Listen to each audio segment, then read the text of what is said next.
ડોગરિયા વિપુલભાઈ બાબુભાઈ। આ ટ્રસ્ટ છે શ્રી યોગ વેદાંત સેવા સમિતિ અને એમાં અમે બહુ બધા સાધકો છીએ અને સેવા કરીએ છીએ। વિનંતી છે કે આજથી આપણે પણ ઘરમાં આવું વાતાવરણ ઈચ્છતા હોઈએ તો આપણે આજથી આ જે કાર્યક્રમ કર્યો ને એવો કાર્યક્રમ રોજ ઘરમાં કરવાનો। આપણા જે કઈ વડીલો આપણી સાથે રહેતા હોય એમને આદર સત્કારથી પૂજવાના છે, એમને પગે લાગવાનું છે, એમને ગળે લગાડવાના। ઘરને મંદિર બનાવવાનું। કેવી રીતે? ઘરમાં જે દેવી દેવતા છે એમનું પૂજન કરવાનું। આપણે મંદિરે જઈએ અને ભગવાનને કહીએ, પ્રાર્થના કરીએ કે ભાઈ મને બધું આપવાનું, તો ભગવાન શું કહેશે? પેલા તારા ઘરમાં જે દેવી દેવતા છે સાક્ષાત સ્વરૂપે પ્રથમ તું એમનું પૂજન કર, કહેશે કે નહીં?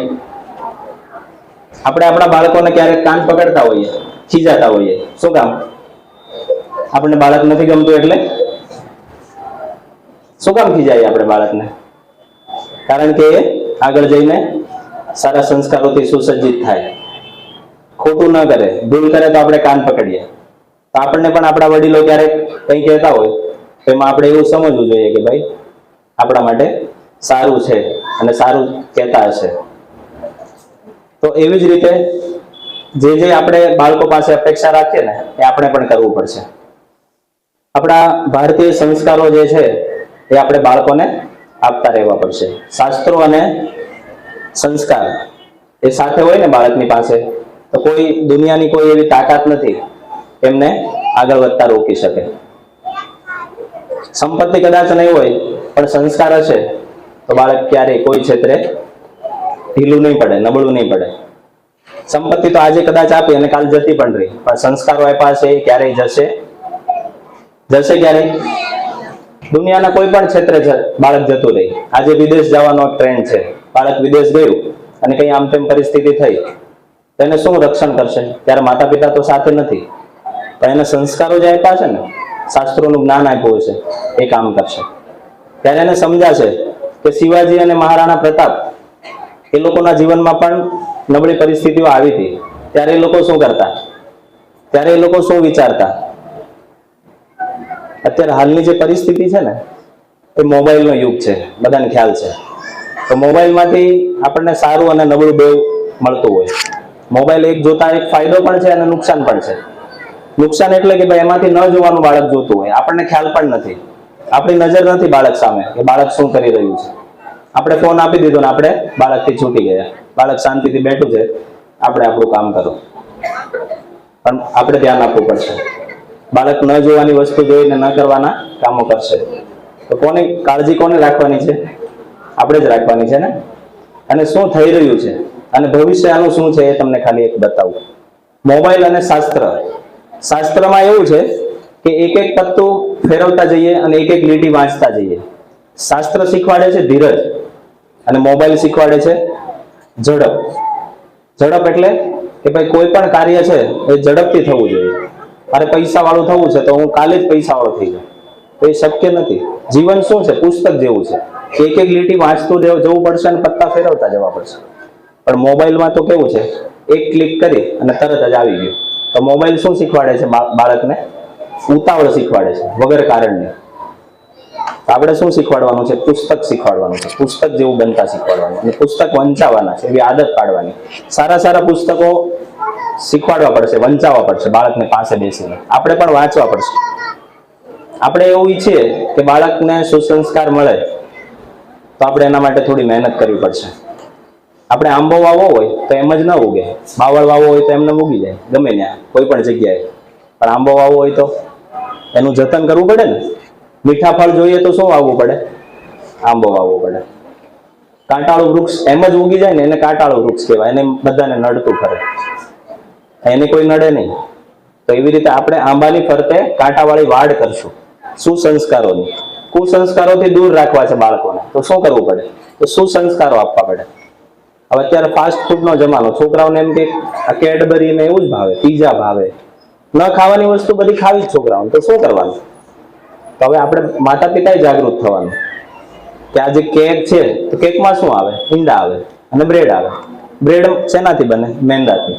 મેંદો આંતરડામાં ચોંટી જાય અને કેન્સર કરે। તો આપણે અત્યારે બાળકને સમજાવીને તો એને મગજમાં ન બેસે, તો શું કરવાનું? તો આપણે રવાના પીઝા બનાવી દેવાના, ભાખરી ઉપર એને બધું નાખીને એવી રીતે બનાવી દેવાનું. માતા એટલી હોશિયાર છે ને, 100 શિક્ષકની ગરજ સારે. અહીંયા 100 શિક્ષક પણ એક સ્કૂલમાં કદાચ પોસિબલ નથી. એક જ માતા ઘરમાં હોય ને 100 શિક્ષક બરાબર છે, અને બધા જ રસ્તા એની પાસે હોય. ખાલી એકવાર નક્કી કરી લે કે મારા બાળકને મારે બહારનું કંઈ નથી ખવડાવવું, તો એ શક્ય છે. લાગે છે તમને એવું?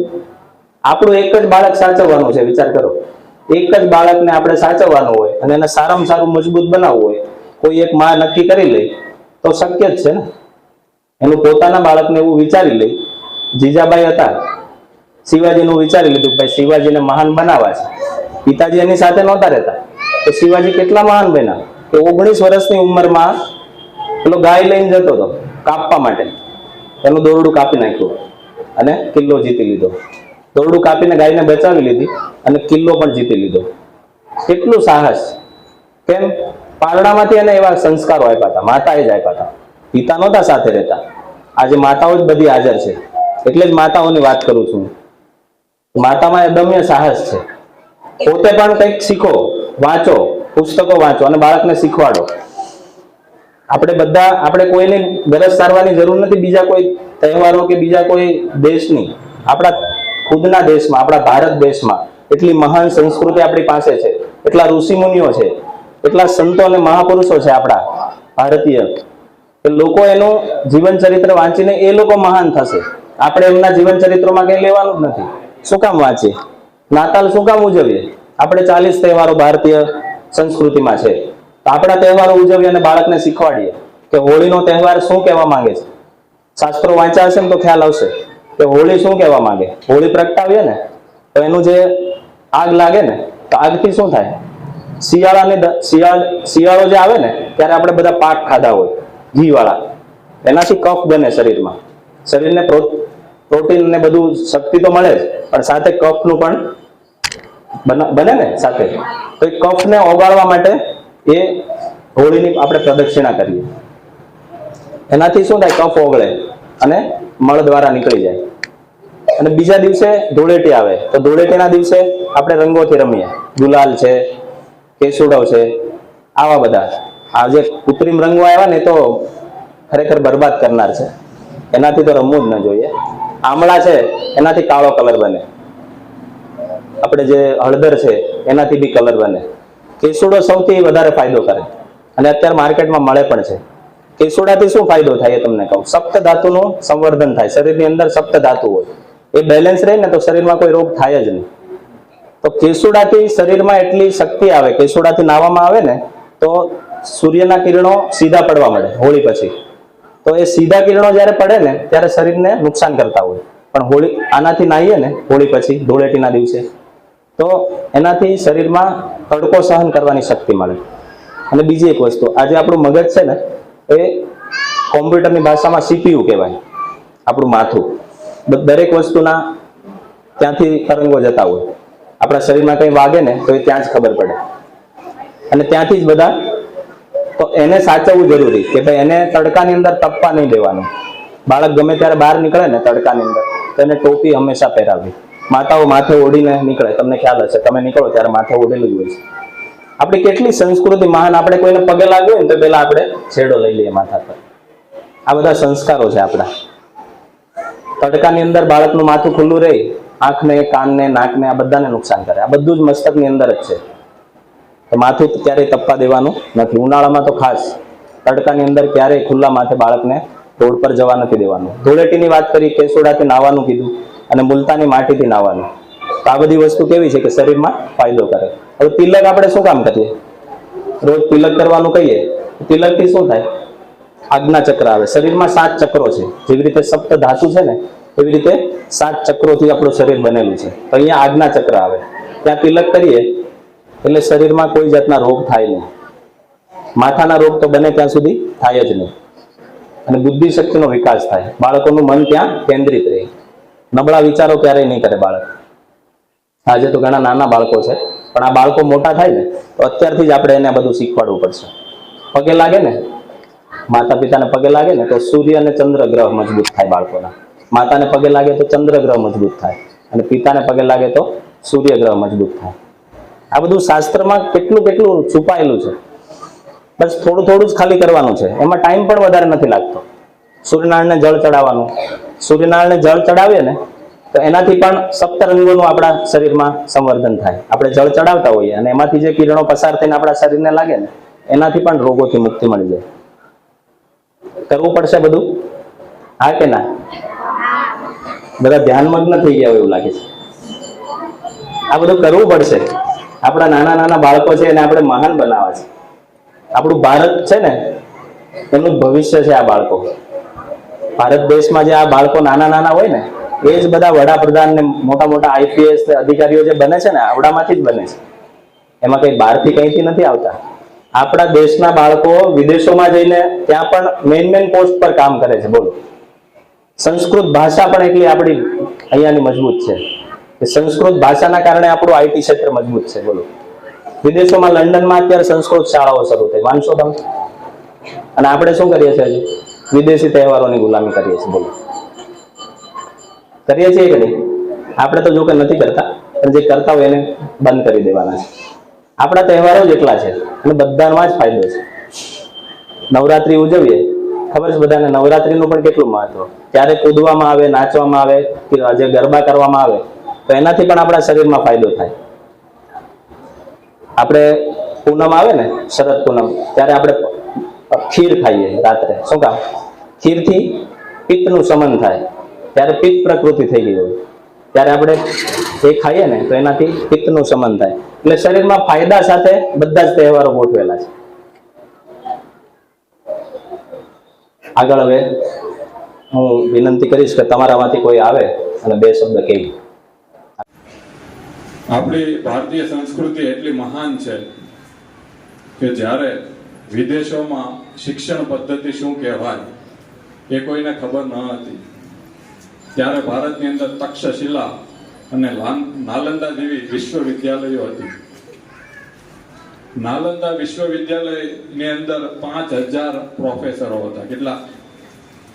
5000 શિક્ષકો હતા.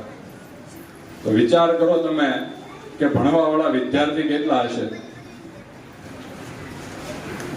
આપણી સંસ્કૃતિ છે, પણ એને નષ્ટ કરવા માટે અંગ્રેજોએ પૂરેપૂરા પ્રયાસો કરેલા છે. ગૌતમ બુદ્ધના સમયની અંદર નાલંદા વિશ્વવિદ્યાલયને જ્યારે આગ લગાવવામાં આવી ને ત્યારે આગ કેટલા સમય સુધી ચાલી ખબર છે કોઈને? 3 મહિના સુધી એ આગ ચાલી. તમે ગૂગલ ઉપર સર્ચ કરી શકો છો.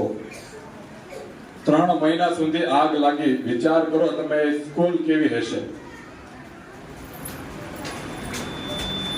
આપણી સંસ્કૃતિ એટલી મહાન છે કે હર એક ક્ષેત્ર ઉપર અંગ્રેજો આવ્યા અને હરેક સિસ્ટમ ઉપર પ્રહાર કર્યો. આપણી સંસ્કૃતિ ઉપર એવો પ્રહાર કર્યો કે જે વિદેશી તહેવારો, જેને કે તહેવારો તો ના કહેવાય પણ દૂષણ કહેવાય, ભારતની અંદર નાખી દીધું.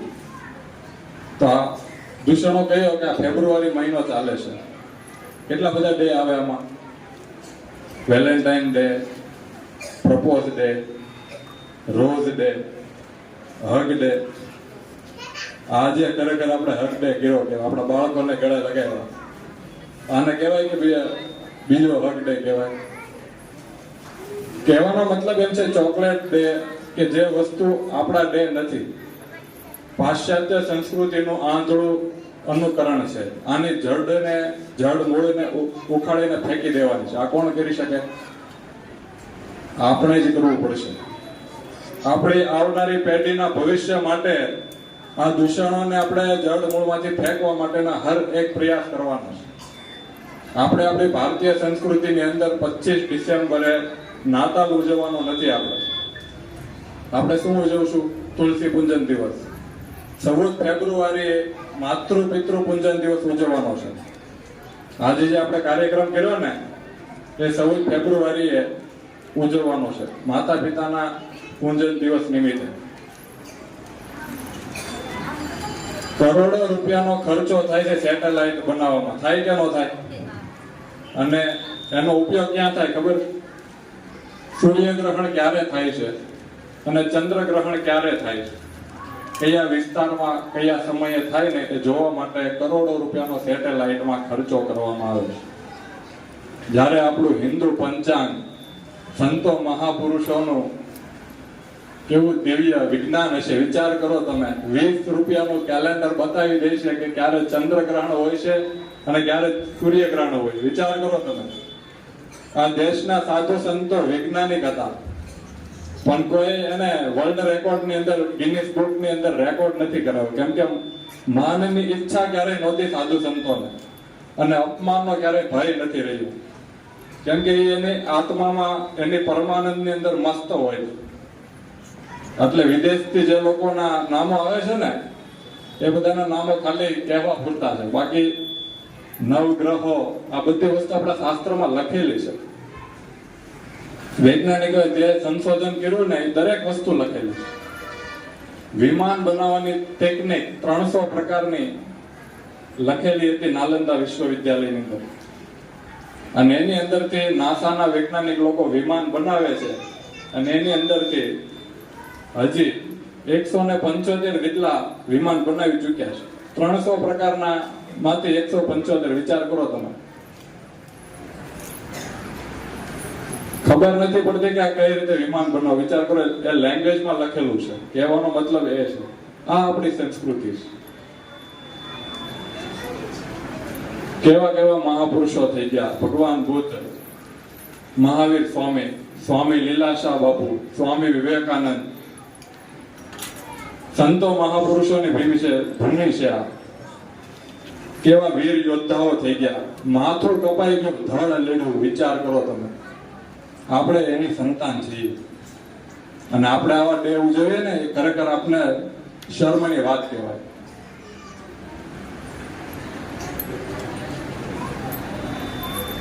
આપણું બાળક કોઈ સામાન્ય બાળક નથી. હમણાં વિપુલભાઈ કીધું એમ, આવનારા સમયની અંદર આમાં સારા વકીલ બની શકે, સારા ડોક્ટર બની શકે, સારા શિક્ષક બની શકે, સારા વ્યક્તિ બને. જ્યારે આપણું બાળક, ત્યારે સમાજમાં બહુ મોટો લાભ થતો હોય છે.